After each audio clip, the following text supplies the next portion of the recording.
భయ్యా నేను ఇప్పుడే సంక్రాంతికి వస్తున్నాం సినిమా చూశాను.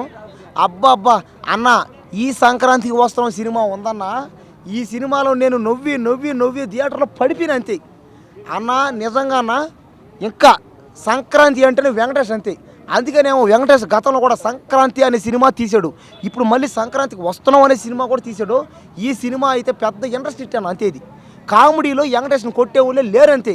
ఇంకా ఈ సినిమాలో ఉన్నాయన్న లవ్ సీన్లు, ముఖ్యంగా రొమాన్సు. అబ్బా అబ్బా రొమాన్స్ అయితే ఉందే. ఐశ్వర్య రాజేశంతో ఇంకొక హీరోయిన్ ఎవరామె, ఆమె మీనాక్షి చౌదరి అనుకుంటా, ఆమెతో మళ్ళీ ఇంకొక ఆమె. ఊహించని ట్విస్ట్ ఏంటంటే ఈ సినిమాలో ముగ్గురు హీరోయిన్లు ఉన్నారు. ముగ్గురు హీరోయిన్లతో వెంకటేశ్వర రొమాన్స్ చింపేశాడు అంతే.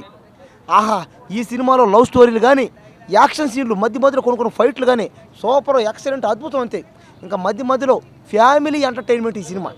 ఇంకా మధ్య మధ్యలో ఒక పెళ్ళాంకి ఎలా విలువ ఇవ్వాలి, సమాజంలో భార్యకి మనం ఎలా కాపాడుకోవాలి, విలువని ఎలా కాపాడాలి, ఇంకా అదేవిధంగా ప్రేమించిన అమ్మాయిని కూడా మనం ఎవరైనా ప్రేమిస్తే తెలిసి తెలియని వయసులో ఒకవేళ పెళ్ళి అయితే ఎలా ఉంటుంది అన్నదే ఈ సినిమా.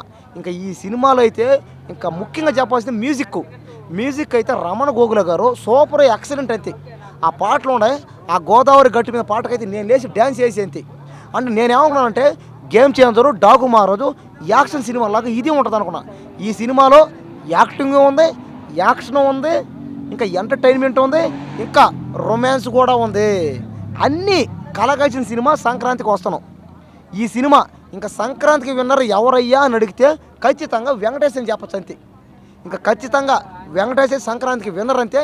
ఇంకా వెంకటేష్ని కొట్టే వాళ్ళు అయితే లేరంతే ఎవరు.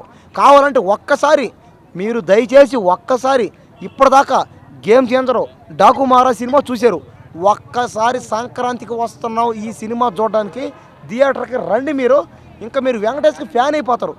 చూసిన సినిమాయే 10-15 సార్లు చూస్తారు.